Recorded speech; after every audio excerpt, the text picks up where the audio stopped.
Hey, what's up, y'all? Welcome back to another video. It is day 4 of the Bible plan, trusting God's plan in the waiting. Make sure you guys, if you haven't already, go back, check out videos 1 through 3. We're going to do 22 consecutive days of staying in God's word, letting God work through us, learning about Joseph, the story of Joseph, and how we can utilize his story in our everyday lives. Today is day 4, and it's called The Lord Was With Joseph. Make sure you guys, if you're interested, hit the link in the description. Go ahead and join the Bible plan. Don't worry about if you're joining late. Just join. Follow me on the Bible plan app. That's where you'll be able to see our group chat. In the group chat, that's where you'll be able to see where everybody puts comments on what we've read, on the daily devotion, thoughts on the Bible, and the verse of the day. So make sure you guys tap in and join us on this journey. Like I said, 22 days consecutively. If you're new here, you found this video through Mastering the Faith. That is a new channel that I created so that people who are interested in mainly just faith content. If you found this video through Mastering a Man, that is the hub of my brand, Mastering a Man, where you can find information on things like faith, fashion, fitness, and finance. It's an all-in-one kind of encompass type of channel. So if you're just interested in faith, go over to Mastering the Faith. We'd love to have you over there. It's a new channel we're building it out. Hope the content can reach people that need it, that want it. So that's why we wanted to do something special for just Mastering the Faith. So today we'll get into it. Like I said, if you haven't already, go learn what we're kind of doing over here on episode 1, 2, 3. This is day 4. So let's get straight into it. And it says, the Lord was with Joseph. Bloom where you are planted. Ever heard of that phrase? Simply put, make the most of where God has you right now, even in a season of waiting. This doesn't mean you have to like your situation, but your attitude is what makes it all the difference. Why? Because you have an audience watching how you live your life. As we see in Joseph's story, Joseph finds himself sold as a slave to a guy named Potiphar, the Egyptian Pharaoh's captain of the guard. This guy's one of Pharaoh's top officials. Immediately we see the Lord was with Joseph and he was prepared. This teenager is living in the house of the Egyptian master. Who was one watching him? Potiphar? He noticed something different about this young man. Could it be his attitude, his hard work, the fact that everything this kid does turns to gold? You and I know the reason why. The Lord gave him success in everything he did. This young Hebrew, who probably didn't speak Egyptian when he arrived and knew nothing about their customs and way of life, was promoted to Potiphar's attendant. This would be like becoming the chief of staff to the president or prime minister.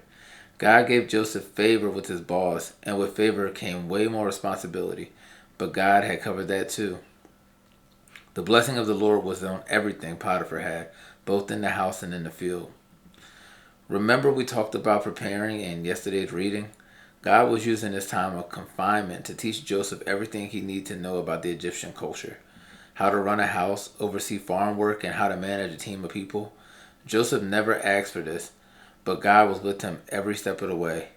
This attendant job was in a training ground for what God would later have Joseph do, run an entire nation during a national crisis. Your wait may be longer, tiresome, and seemingly endless, but ask yourself this: do I believe God is really with me? If so, then start examining what you may be learning right now. Think of ways God has been with you. God's preparing you for something big. He's not going to waste your wait. So bloom where you are planted right now. Questions for today's reading. How is God teaching you during your wait? Do you have friends or family watching how you handle your waiting season? Do you feel adequately prepared, or do you see this time as a much needed interruption in your life to teach you more than you ever thought possible? So these are definitely good questions. Let's start with the first one. How is God teaching you during your wait? Today at church, I heard something profound, and it was, the more I think, the more I think. And to me, it was, the more that I spend time in God, the more that I pray to God, the more that I think about, the ways that God can use me, is using me, how I want him to use me, how I want God to show up in my life, the more I can already begin to thank him for the things that he's done. So the more time I'm thinking, turns into the more time I'm thanking him and just being really appreciative, really grateful of the things that God is doing in my life. And it's easy for us to look at things that have become, mundane, like putting on clothes, getting dressed, going to work, or having a car to get to work, or having food to eat. And we just kind of get, ungrateful about those things because they come in such abundance that we're just used to it. But, really look at the things that you can pinpoint, that God is really working in your life. It's a blessing to have food. It's a blessing to have clothes. It's a blessing to have transportation. It's a blessing to even wake up and have a new day. And like I said, a lot of times we take these things for granted, but we really have to sit back and relax and look. But we really have to sit back and reflect on the things that God is doing for us, and really just be really super appreciative, and really thankful for the way that God is using us. Do you have friends or family watching how you handle your waiting season? I think for me personally, I'm very blessed, and I acknowledge this all the time of how blessed I really am to have such a unique tribe around me, right? Friends that I have around me, I've had them for 20 plus years. These are people that have been in my circle that I've actually prayed for. I asked God to put me around people, that were going to uplift me, that were going to encourage me, that were going to push me to be better. And these are the people that have ended up being around me. I mean, my wife, like, don't even get me started. The way that I've changed and transitioned just knowing her has been such a beautiful journey. I told her one time that I found myself falling in love with God even more through her. Just her faith, the way that she talks to God, the way that she encourages me to be a leader, the way she encourages me to pray. I have used that to propel myself back into, a relationship with God, and understanding that, the things that God is going to do in my life, I have to sit and let God work sometimes. Not always be the one. We all have some sort of control issues. We want things done the way we want them done. We want them done when we want them done. But I've learned to sit back and, trust God in doing the things that he said he's going to do, and controlling the things that I can control. And that's, having faith. That's being positive. That's being supportive. That's being understanding.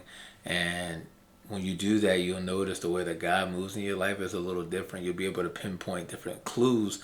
As you all know, I said God leaves clues. You'll be able to pinpoint those little clues and nuggets from God of, hey, this is me, and I'm here with you. Do you feel adequately prepared, or do you see this time as a much needed interruption in your life to teach you more than you've ever thought possible?